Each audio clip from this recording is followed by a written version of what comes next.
वालेकुम। अपने फेसबुक और यूट्यूब चैनल के साथ मैं हूं नुमान हैदर। आज हम बात करते हैं रावलपिंडी डेवलपमेंट अथॉरिटी के हवाले से। आजकल अगर आप रावलपिंडी डेवलपमेंट अथॉरिटी की वेबसाइट खोलें तो एक इश्तिहार नुमाया नज़र आता है, जो कि इससे पहले लाहौर डेवलपमेंट अथॉरिटी यानी कि एनडीए की जानिब से भी जारी किया गया था। तो इसमें इतलाए आम के नाम से ये इश्तिहार है, जिसमें कहा गया है कि प्राइवेट रिहायशी स्कीमों में प्लाट मकान ख़रीदने वालों के लिए ज़रूरी हिदायत। तो हम देखते हैं कि इन हिदायत पर आरडीए के अफसरान या आरडीए बतौर इदारा कैसे काम कर रहा है और इससे लोगों को रिलीफ मिल रहा है या नहीं। तो इसमें पहला पॉइंट है, प्राइवेट रिहायशी स्कीमों के दिलकश इश्तिहारात, बुकिंग ऑफिस की ताज़ीन व आराइश और खूबसूरत ब्रोशर से हरगिज़ मुतासर ना हो, बल्कि स्कीम की मंजूरी, पेमेंट प्लान और दीगर तफसीलात की मुकम्मल छानबीन करके प्लाट खरीदें। तो ये एक ऐसा पॉइंट है कि अगर आप देखें रावलपिंडी, इस्लामाबाद और इसके अलावा जो मज़ाफ़ाती इलाके हैं रावलपिंडी के, गुजर खान, मरी, कहूटा और जो दीगर कोटली सतियाँ वगैरह, वहाँ पर बहुत ज़्यादा जो है वो इलीगल एडवर्टीज़मेंट जो है वो जारी है। इस हवाले से रावलपिंडी डेवलपमेंट अथॉरिटी के डायरेक्टर की जानिब से एक जो है लेटर भी लिखा गया था मुख्तलिफ बोर्ड्स को, चकलाला कंटोनमेंट बोर्ड को, रावलपिंडी कंटोनमेंट बोर्ड, इसी तरह जो दीगर जो रेगुलेटरी अथॉरिटीज़ इस इलाके में मौजूद हैं जो कि आरडीए के ज़ेर एहतमाम आती हैं। तो उनमें जो है वो जो तहरीर लिखी गई थी उसके मुताबिक यही था कि जो इलीगल हाउसिंग सोसाइटीज़ है उनकी एडवर्टीज़मेंट ना की जाए। लेकिन इस लेटर के तजाद के तौर पर रावलपिंडी डेवलपमेंट अथॉरिटी की हदूद में बहुत सारे ऐसी पॉइंट्स हैं जहां पर बहुत सारी जो हाउसिंग सोसाइटीज़ जिन्होंने एनओसी हासिल नहीं किया, उनका एलओपी भी अभी जो है वो किसी मरहले पर मौजूद नहीं है। और इसके अलावा बहुत सारे जो पेरी अर्बन और अर्बन और इसके अलावा जो मास्टर प्लान के हवाले से बहुत सारी जो तशरीहात और जो कानूनी मामला अभी तय होना बाकी हैं, उसके बगैर ही एडवर्टीज़मेंट जारी है। तो इस हवाले से यकीनी तौर पर जो आरडीए है उसको कार्रवाई करनी चाहिए। इसका पॉइंट नंबर 2 है कि प्लाट की बुकिंग करवाने से पहले हाउसिंग स्कीम की जगह, लोकेशन का खुद जाकर मुआयना करें और इस बात की तस्दीक कर लें कि मौका पर प्लॉटिंग मंजूर शुदा नक्शे के मुताबिक है। अच्छा, अब अगर गौर करें रावलपिंडी डेवलपमेंट अथॉरिटी की वेबसाइट पर, तो उस पर बहुत सारी हाउसिंग सोसाइटीज़ का एलओपी मौजूद है और उसमें जो जिन हाउसिंग सोसाइटीज़ का एलओपी मौजूद है उनके एक्सटेंशन भी उनका जो एक्सटेंशन जो वो करते रहते हैं, मज़ीद ज़मीन खरीदी और उस पर जो है वो अलाटमेंट करते रहे। तो इस हवाले से जो है वो कोई वाज़ेह तौर पर जो मालूमात हैं रावलपिंडी डेवलपमेंट अथॉरिटी की जो वेबसाइट है उस पर मौजूद नहीं है। इसी तरह अगर आप कॉल पर मालूमात हासिल करना चाहें तो वो भी जो है वो यही बताया जाता है कि ये सोसाइटी कानूनी है या गैर कानूनी है। उसका कोई अगर प्रोजेक्ट है या एक्सटेंशन ब्लॉक है, उसकी मंजूरी ली गई है, एलओपी जमा करवाया गया है या एनओसी हासिल किया गया है, उस हवाले से कोई मालूमात नहीं दी जाती। तीसरा पॉइंट है, अक्सर हाउसिंग स्कीमों के इश्तिहारात में तरक्याती अखराजात का जिक्र नहीं होता। ये बेशतर होता है कि जो तरक्याती अखराजात हैं उनको हिडन रखा जाता है। बहुत कम सोसाइटीज़ हैं जो एक जो लमसम जो है वो डेवलपमेंट चार्जेस और इसके अलावा जो कॉस्ट ऑफ लैंड है उसका वो जिक्र करते हैं। प्लाट का सौदा करने से पहले इस बारे में तहरीरी तौर पर तफसील भी मालूम करें। अच्छा, चौथा पॉइंट है, बिजली, गैस, पानी, टेलीफोन और सीवरेज की मौजूदा और मुजवज़ा मंजूरी की सूरत हाल का जायज़ा लें।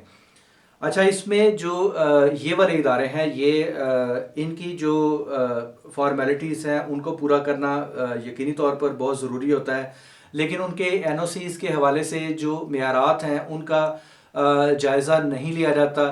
लेकिन चूँकि एक लीगल फॉर्मेलिटी होती है आरडीए की जानिब से या पंजाब प्राइवेट हाउसिंग सोसाइटीज़ की जो रेगुलेशंस हैं या वजारत की जानिब से जो अहकाम जारी किए जाते हैं कवानीन के मुताबिक, तो उन पर जो अमल करना तमाम जो हाउसिंग सोसाइटीज़ हैं, चाहे वो प्राइवेट हो या कोऑपरेटिव हो, उनकी जिम्मेदारी होती है।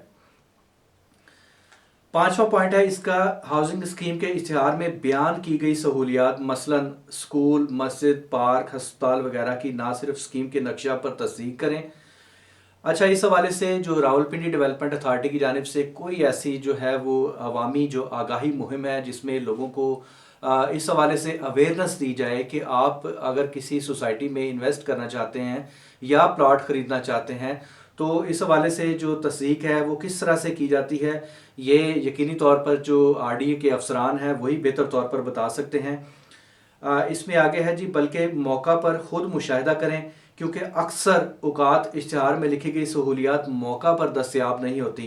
ये तकरीबन 70, 80, 90% ऐसा होता है। चंद एक सोसाइटीज़ में होता है कि वहाँ पर जो सहूलियात होती हैं, लेकिन बेशतर जो सोसाइटीज़ हैं वहाँ पर जो है वो एक गेट होता है, एक लंबी सी एक सड़क बना दी जाती है, और उसकी एक उस पे जो है वो बेहतरीन किस्म की जो विजुअल्स में जो बिल्डिंग्स हैं और बड़े बड़े टावर्स जो हैं वो तस्वराती तौर पर खड़े किए जाते हैं, और सोशल मीडिया मार्केटिंग के ज़रिए से जो पाकिस्तानी और जो ओवरसीज़ पाकिस्तानी हैं उनसे पैसा इकट्ठा किया जाता है।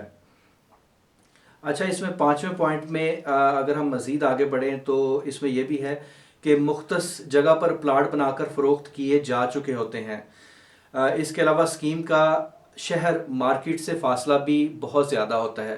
ये आम तौर पर देखने में आया है कि बहुत सारी हाउसिंग सोसाइटीज़ वफाकी दारुल हुकूमत इस्लामाबाद का एज लेती हैं और कहती हैं कि दूर दराज के इलाके में जो रहने वाले लोग हैं, प्रॉपर्टी से वाबस्ता और जो आम शहरी हैं, उनको बताया जाता है कि ये इस्लामाबाद का हिस्सा है।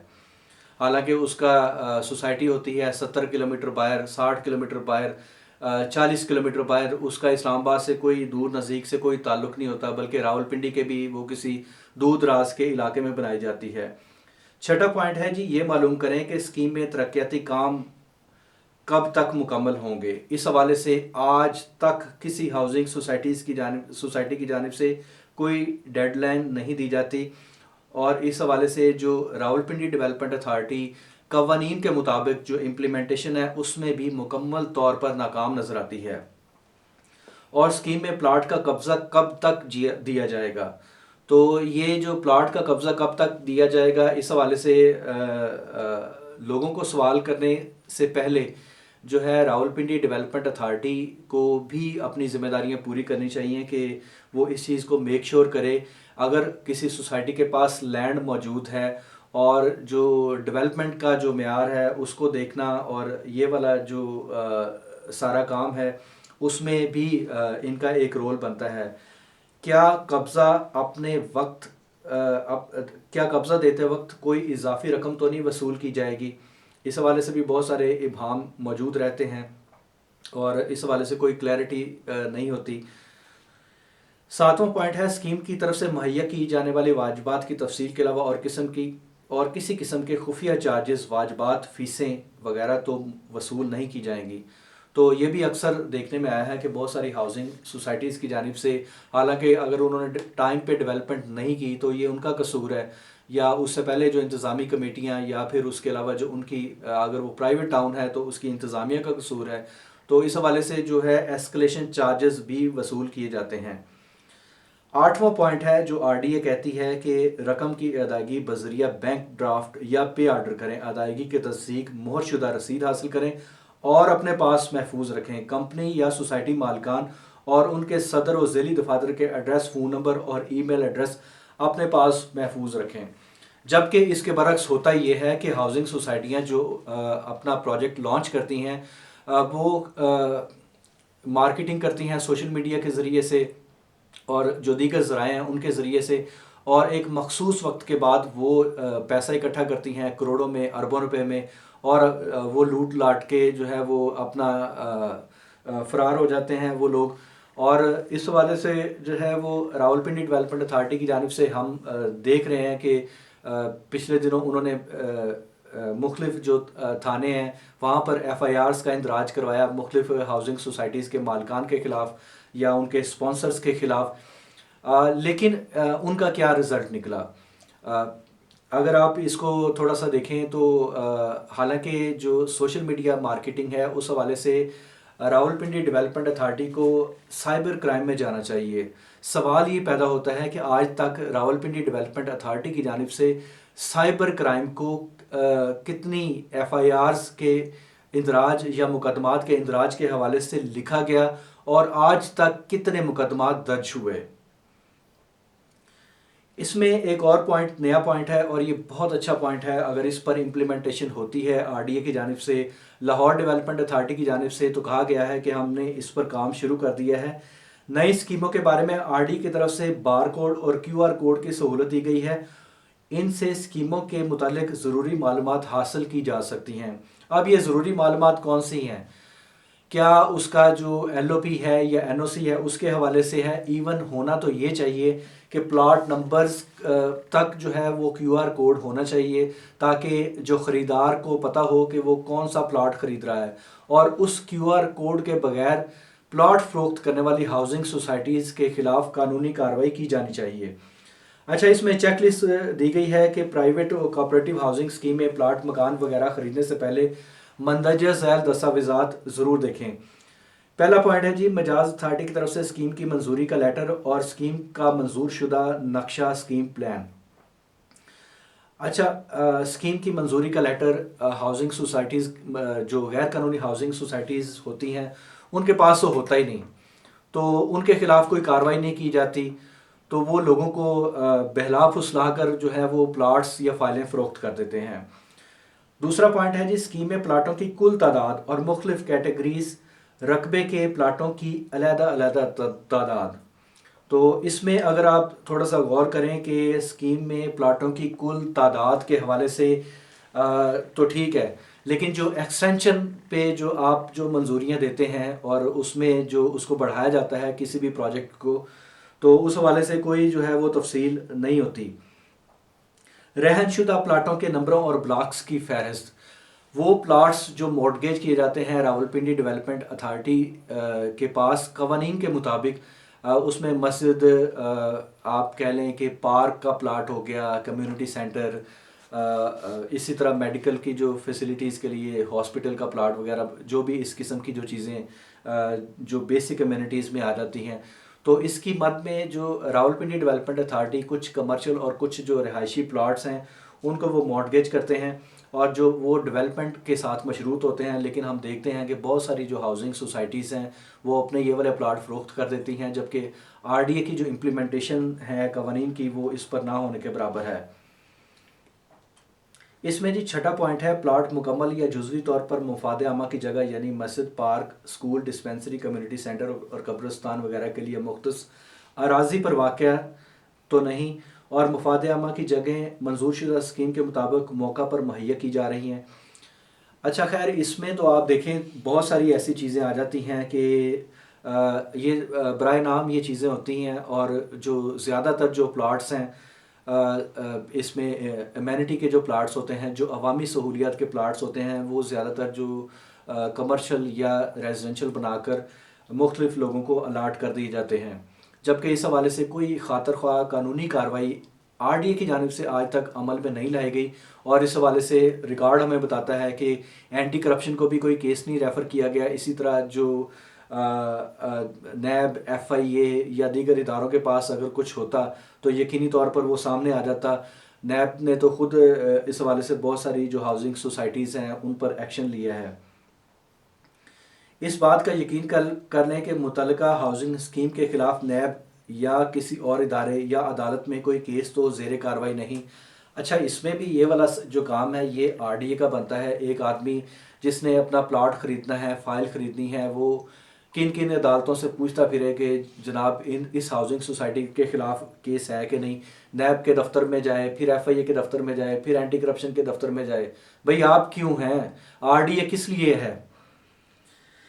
अच्छा, इसमें एक और चीज़ है, प्राइवेट हाउसिंग स्कीमों के बारे में मालूमात आरडीए के वन विंडो सेल के काउंटर, मेट्रोपॉलिटन प्लानिंग या आरडीए की वेबसाइट से भी हासिल की जा सकती हैं। अच्छा, ये जो मालूमात हैं ये बराए नाम होती हैं। आरडी का ये जो इश्तिहार है इससे जो दूर दूर तक जो है वो उनकी जो मालूमात जो फ्राहम की जाती हैं वो इंतहाई बेसिक और जुज़वी किस्म की होती हैं। उसमें किसी भी तरह आप जो है वो रिलाई नहीं कर सकते। इस इश्तिहार के ज़रिए निजी स्कीमों के स्पॉन्सर्स को भी खबरदार किया जाता है कि वो सरमायाकारी से कबल आरडी के मास्टर प्लान के मुताबिक ज़मीन के मुजवज़ा इस्तेमाल के मुतालिक पेशबंदी के तौर पर पहले ही से शोबा मेट्रोपॉलिटन प्लानिंग आरडीए से ज़रूरी मालूमात हासिल कर लें ताकि परेशानी और कानूनी मसाइल से बचा जा सके। इस नोटिस के ज़रिए इन्हें इंतबाह किया जाता है कि गैर कानूनी स्कीमें अज़ खुद ख़त्म कर दें और स्कीमों की इख्तियारबाजी खरीदो फरोख्त से कबल हस्ब ज़ाब्ता मजाज अथार्टी से मंजूरी हासिल करें, वरना इनके खिलाफ कानूनी कार्रवाई अमल में लाई जाएगी। तो ये वो तमाम चीज़ें हैं जो कि इस इश्तिहार पर दर्ज हैं। अब इसमें जो रावलपिंडी की जो सियासी क़यादत है उसका भी एक किरदार तो बनता है कि वो अपने इलाके में मौजूद जो मुख्तलिफ हाउसिंग जो गैर कानूनी हाउसिंग स्कीमों के नाम पर जो फ्रॉड के अड्डे बन चुके हैं उनके हवाले से ऐवानों में अपनी आवाज़ बुलंद करें और लोगों को जो है वो इस बड़े फ्रॉड से बचाएं। और इसमें यकीनी तौर पर जो आरडीए के अफसरान हैं उनको भी पूछने की ज़रूरत है। इसी तरह जो एंटी करप्शन के पास बहुत सारे जो केसेस दर्जनों केसेस रजिस्टर्ड हुए आरडीए के अफसरान के ख़िलाफ़, उस हवाले से भी यकीनी तौर पर कार्रवाई होनी चाहिए।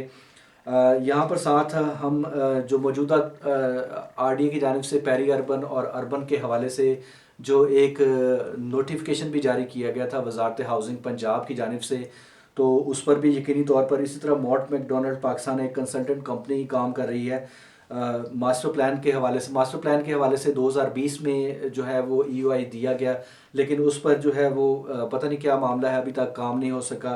ताख़ीर कानूनी है या टेक्निकल, इस हवाले से हम आपको मज़ीद तफसीलात से भी आगाह करेंगे। बहुत शुक्रिया।